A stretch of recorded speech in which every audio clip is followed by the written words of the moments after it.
Então, olá, sejam bem-vindos a essa que é mais uma da série de entrevistas que iremos realizar com profissionais da área de ensino de línguas. Sou o Vitor Plussano Benck Eu sou a Júlia Neves de Siqueira. e nós somos graduandos em Letras em Inglês na Universidade Federal de Santa Catarina. Hoje nós entrevistaremos Leonardo da Silva. Leonardo é professor do Instituto Federal de Santa Catarina, campus São José.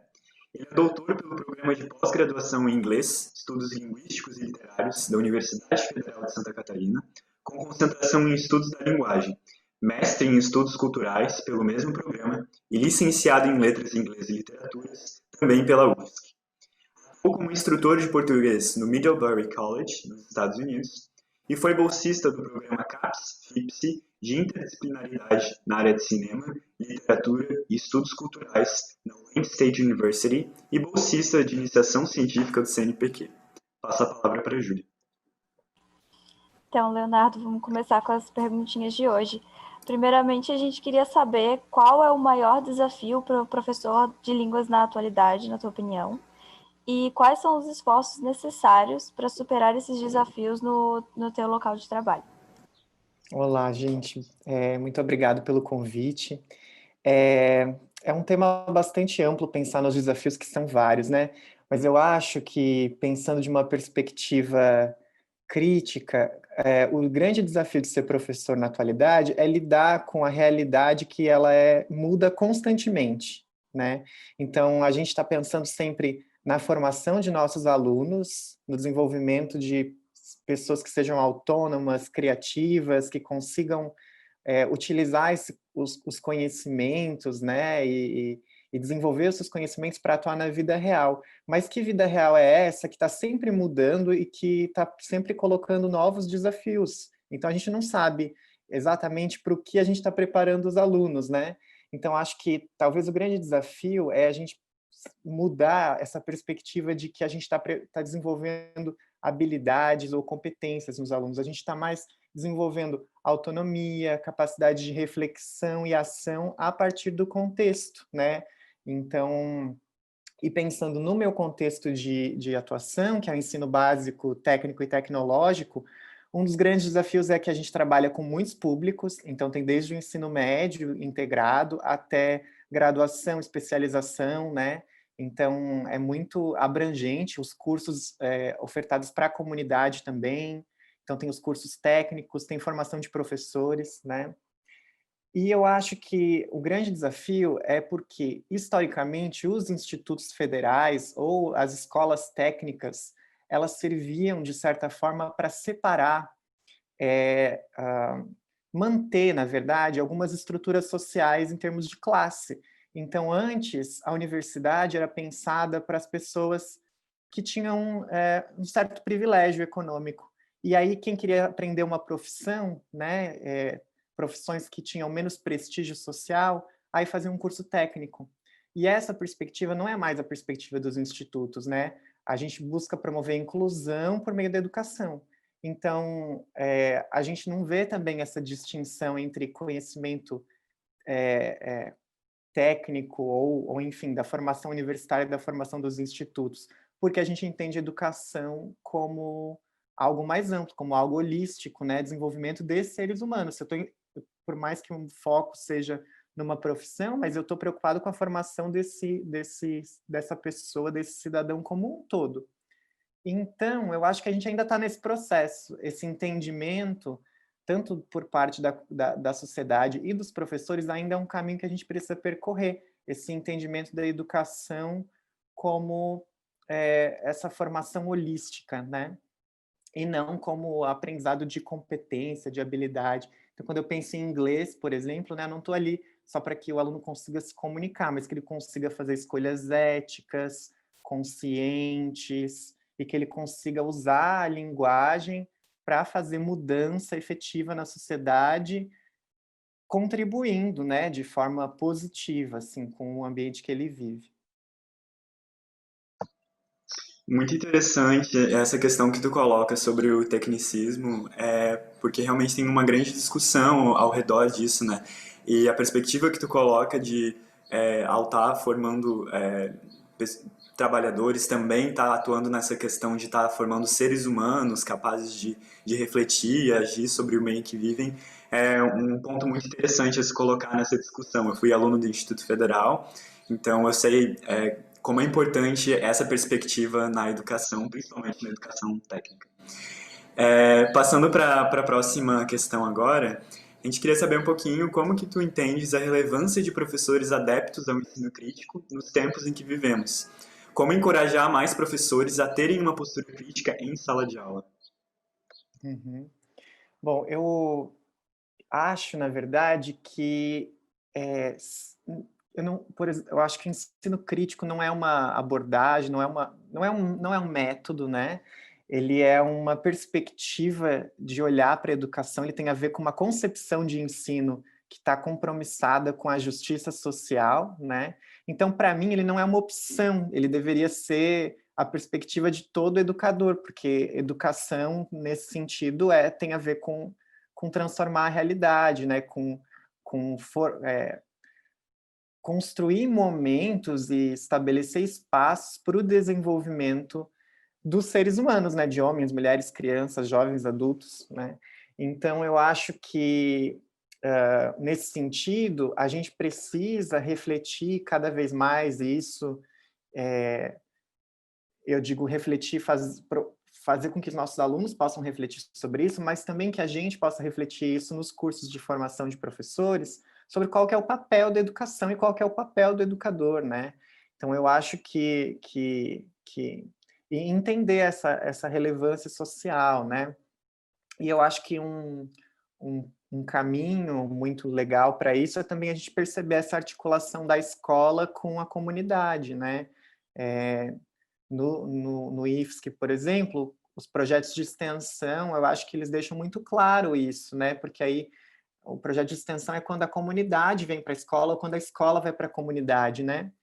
Quando os dois estão juntos, assim. E aí fica muito claro e evidente a relevância social da escola.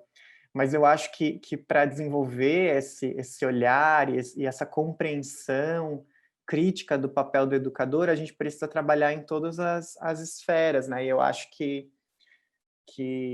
a formação de professores tem um papel bem importante, assim, nesse sentido. Eu achei muito legal isso que tu falou, até porque hoje em dia a gente vê que é cada vez mais difícil, parece, para a gente ter essa postura crítica, principalmente nessa época que a gente está de escola sem partido, essas coisas. Então é muito interessante saber isso de outros professores, né? E então a nossa última pergunta para ti é qual que é o teu principal conselho para quem quer ser um professor de línguas? Uhum.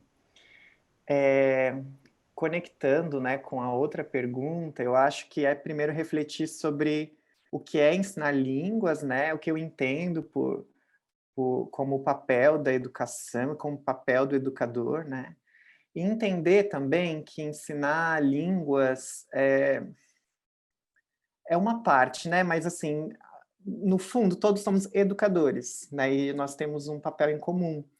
E, claro, temos as especificidades e trabalhamos nas nossas unidades curriculares, mas eu acho que, de certa forma, estamos unidos com um propósito em comum, né? E eu acho que ter bem claro esse propósito é muito importante. Quando comecei a me interessar pela área, fui cursar letras, eu não tinha isso muito claro, assim, eu tinha claro que a educação era importante, que a educação fez uma diferença na minha vida, né? Mas eu só fui perceber e entender efetivamente o papel e como que a educação possibilitou que eu pudesse perceber, até em termos assim bastante individuais, de identidade, de me entender no mundo, meu papel no mundo, né? Mas também profissionalmente, né?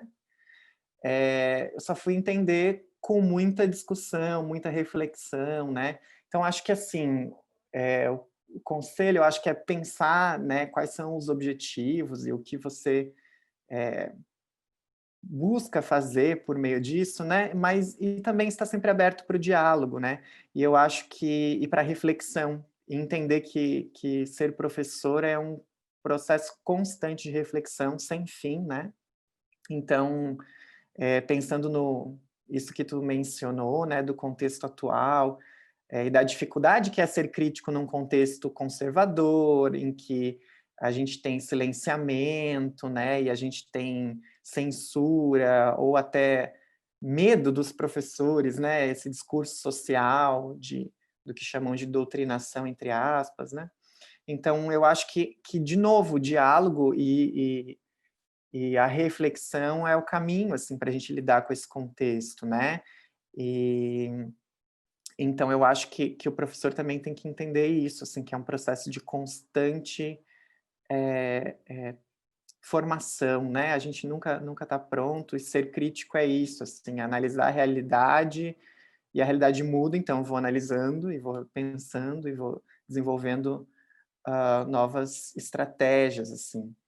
Então acho que o professor precisa ter essa abertura, né, entender por que ensina e entender que ensinar e ser professor é infinito, assim, a gente nunca está pronto, né. Então a gente tem mais um tempinho ainda, Léo. Uma pergunta assim que ficou para mim é como que tu que sugestão que tu daria para quem quer começar a ter uma perspectiva mais crítica, que autor começar, que obra começar, o que que a pessoa pode ler para estudantes de graduação, assim como a gente que estão começando, a gente vai assim agora escolher se a gente vai para a licenciatura ou para o bacharel, mas independente Uhum, de qualquer habilitação, eu acho que isso continua sendo uma perspectiva importante, né?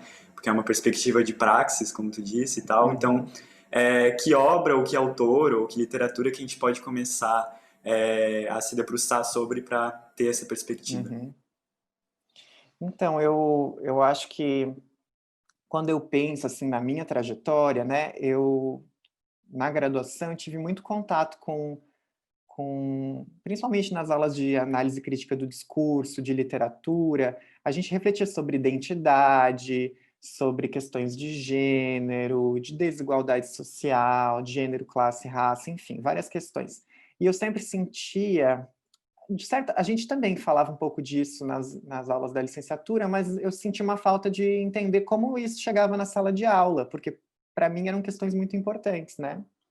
Então acho que e eu só descobri muito depois, assim, os trabalhos da Bell Hooks, né? E eu acho que a Bell Hooks faz muito bem isso, assim, porque ela traz, ela foge do cânone, assim, acadêmico, né? O texto dela não é totalmente acadêmico, mas ela está lá falando, refletindo sobre a prática dela enquanto professora e trabalhando com todas essas questões. A Bell Hooks é da área de estudos culturais, então acho que ela faz essa ponte muito bem, né?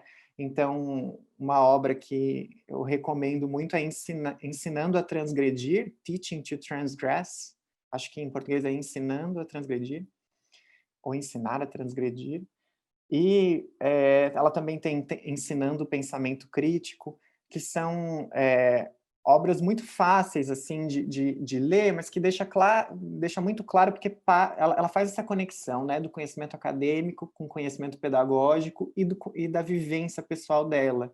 Então, acho muito bonito assim, o trabalho dela, e eu acho que é um bom caminho para começar. Certo, então. Só mais uma perguntinha, então, que daí a gente já, para encerrar agora. A gente está vendo ultimamente que a gente vive num período de disrupturas, né? Assim, parece que cada vez a gente se acentua numa sociedade que está cada vez mais dividida, cada vez mais polarizada, em que há cada vez menos diálogo, assim. Então, aí, gostaria de saber um pouco como que tu vê o processo do ensino de línguas, principalmente, né? Mas como tu vê a educação, como ela pode ser uma ponte, assim, nesse momento social que a gente vive? Como tu enxerga esse fenômeno? Uhum. Eu acho que na pedagogia crítica a gente fala muito da importância do diálogo crítico, né? Que é a partir do diálogo crítico que a gente consegue aumentar os nossos repertórios, repensar as nossas visões, né? E esse diálogo crítico acontece no contato com o outro, na troca, né? Mas eu acho que, de forma geral, a gente não consegue, a gente não faz isso muito efetivamente ainda, né? A gente ainda está num paradigma educacional que é hierárquico, em que a gente quer que as respostas prontas, né? ou em que algumas pessoas não têm voz, geralmente os alunos, né? Então, eu acho que a gente só consegue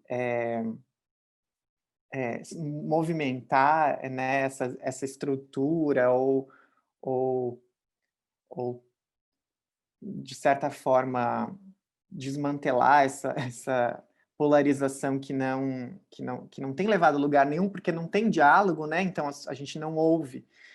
E eu acho que a sala de aula é o espaço para isso, para a gente aprender a dialogar, né? Que não é um exercício fácil. Então, na minha experiência, por exemplo, às vezes os alunos acham estranho, mas por que a gente está ouvindo a opinião de todo mundo? Fica uma bagunça, porque aí todo mundo vai falar e as pessoas vão discordar, e daí... Mas é esse o caminho, né? Assim, é difícil, não é fácil, mas é importante. Seria mais fácil eu dizer, olha, é assim, né? E aí eu não teria nem... E não me preocupar se as pessoas realmente repensaram ou não, né? Então, assim, não adianta eu dizer as verdades, entre aspas, não devem ser ditas apenas para nós mesmos, né? A gente precisa compartilhar elas até para a gente repensar sobre as nossas próprias verdades a partir do olhar dos outros, né? Mas eu acho que acho que é o caminho, mas eu acho que é um aprendizado, assim, para nós, professores, também, né? E para os alunos também. É isso, então. Muito obrigado pela disponibilidade em estar aqui.